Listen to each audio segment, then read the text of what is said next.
പ്രിയപ്പെട്ട പ്രേക്ഷകരെ, പക്ഷേ ഈ SIT-യിൽ ഇന്നലെ പൂർണ്ണ വിശ്വാസമാണ് ഹൈക്കോടതിയുടെ ദേവസ്വം ബെഞ്ച് നൽകിയത്. പ്രിയപ്പെട്ട പ്രേക്ഷകർക്ക് അറിയാൻ വേണ്ടി പറയട്ടെ, ഹൈക്കോടതിയിൽ ഈ വിഷയം ദേവസ്വം ബെഞ്ചാണ് നേരിട്ട് SIT-യുടെ മേൽനോട്ടം നിർവഹിക്കുന്നത്, സിംഗിൾ ബെഞ്ച് അല്ല.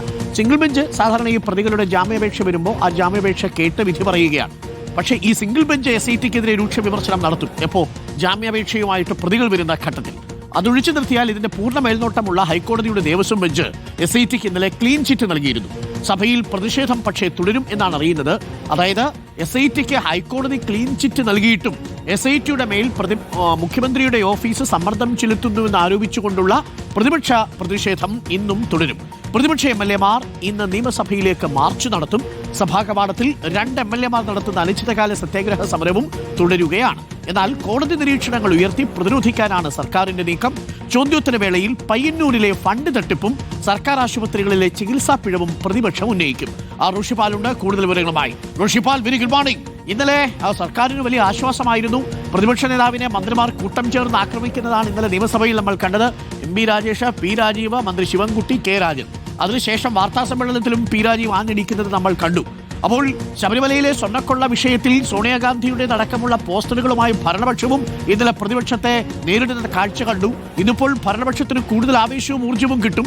കാരണം SIT-ക്ക് മേൽ ഹൈക്കോടതി പൂർണ്ണ സംതൃപ്തി രേഖപ്പെടുത്തിയിട്ടുണ്ട്. പൂർണ്ണമായിട്ടും SIT ഉദ്യോഗസ്ഥരെ വിശ്വസിച്ചിരിക്കുന്നു ഹൈക്കോടതി.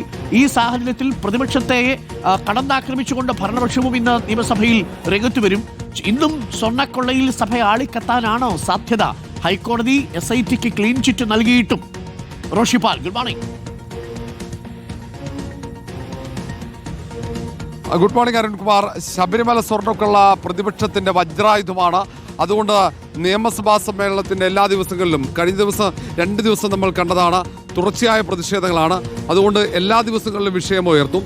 2 MLA-മാർ സഭാമന്ദിരത്തിൽ അനിശ്ചിതകാല സത്യാഗ്രഹം ഒരു ഭാഗത്ത് തുടരുന്നുണ്ട്. അതിനിടയിൽ തന്നെയാണ് മുഖ്യമന്ത്രിയുടെ ഓഫീസിനെ പ്രതിക്കൂട്ടിൽ നിർത്തുന്ന ആരോപണങ്ങൾ ഉയർത്തി പ്രതിപക്ഷം സഭയ്ക്ക് അകത്ത് നടുത്തളത്തിൽ പ്രതിഷേധിക്കുന്നത്. ഇന്ന് ഒരു പ്രതിഷേധ മാർച്ചായാണ് സഭാമന്ദിരത്തിലേക്ക് പ്രതിപക്ഷ MLA-മാർ എത്തുന്നത്. പ്രതിപക്ഷ നേതാവ് VD സതീശന്റെ നേതൃത്വത്തിൽ ഇന്ന് സഭ വലിയ രീതിയിൽ തടസ്സപ്പെടുന്ന സാഹചര്യം ഉണ്ടായിക്കഴിഞ്ഞാൽ ഒരുപക്ഷെ ഇന്നത്തേക്ക് സഭ പിരിഞ്ഞ് പിന്നീട് 23-ന് മാത്രമാണ് സഭ ചേരുക. നാളെ പ്രതിപക്ഷ നേതാവ് VD സതീശൻ നയിക്കുന്ന ജാഥ കാസർഗോഡ് നിന്ന് തുടങ്ങുകയാണ്. അതുകൊണ്ട് തന്നെ ആ ജാഥയിലും ഉയർത്തുന്ന പ്രധാനപ്പെട്ട വിഷയം സ്വർണ്ണക്കൊള്ളയാണ്. സ്വാഭാവികമായും ഇന്ന് സഭയിൽ ആ വിഷയം ഉയർത്തി തന്നെ സഭയിൽ വലിയ രീതിയിലുള്ള പ്രതിഷേധം നടത്തി ബഹിഷ്കരിച്ച് പോകാനുള്ള സാധ്യതയാണ് കാണുന്നത്. അതേസമയം പ്രതിപക്ഷ ആരോപണങ്ങൾ പ്രതിരോധിക്കുക, സോണിയാഗാന്ധിക്കൊപ്പമുള്ള പോറ്റിയുടെ ചിത്രങ്ങൾ ഉയർത്തിയാകും. ഇന്നലത്തേതുപോലെ മന്ത്രിമാർ പ്രതിപക്ഷത്തെ കടന്നാക്രമിക്കാനുള്ള സാധ്യതയുണ്ട്. ഇന്നലെ രൂക്ഷമായ വിമർശനമാണ് പ്രതിപക്ഷത്തിനെതിരെ ഉയർന്നത്.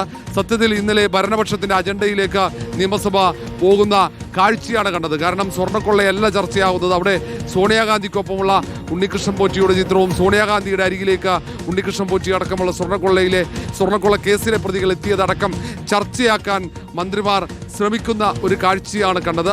സമാനമായ നീക്കം ഇന്ന് മന്ത്രിമാരുടെ ഭാഗത്ത് ഉണ്ടാകാൻ സാധ്യതയുണ്ട്. ഏതായാലും ഈ വിഷയം ഇന്നും സഭയ്ക്കകത്ത് ആളിക്കത്തും. അരുൺകുമാർ, സഭയിൽ ഇന്നും ആളിക്കത്തിക്കാൻ തന്നെയാണ് തീരുമാനം. പ്രിയപ്പെട്ട പ്രേക്ഷകരെ, എന്തായാലും പ്രതിപക്ഷം ശബരിമലയിലെ സ്വർണ്ണക്കൊള്ള വിഷയം തന്നെ ഇന്ന് നിയമസഭയിൽ കത്തിക്കും എന്ന് തന്നെയാണ്.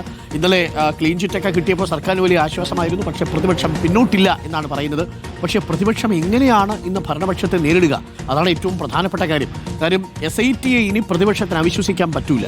കാരണം ദേവസ്വം ബെഞ്ച്, ഹൈക്കോടതിയുടെ ദേവസ്വം ബെഞ്ച് തന്നെ SIT-യിൽ പൂർണ്ണ വിശ്വാസം രേഖപ്പെടുത്തിയിരിക്കുന്നു.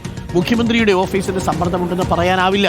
ഇവർ ഏറ്റവും വിശ്വാസയോഗ്യരായ ഉദ്യോഗസ്ഥരാണ് എന്നാണ് ഹൈക്കോടതിയുടെ ദേവസ്വം ബെഞ്ച് പറഞ്ഞിരിക്കുന്നത്. ഇനി എന്താണ് ഇന്ന് പ്രതിപക്ഷത്തിന്റെ വാദം എന്നുള്ളതാണ് ഇതിൽ ഏറ്റവും പ്രധാനപ്പെട്ടത്. അതിനെ എങ്ങനെയാണ് ഭരണപക്ഷം നേരിടുക? തീർച്ചയായും ഇന്നലെ ഹൈക്കോടതിയുടെ ദേവസ്വം ബെഞ്ചിന്റെ വാദങ്ങൾ ഉയർത്തിയായിരിക്കും മന്ത്രി P രാജീവും ഒപ്പം തന്നെ MP രാജേഷും ഇന്നും പ്രതിപക്ഷത്തെ നേരിടാൻ പോകുന്നത്.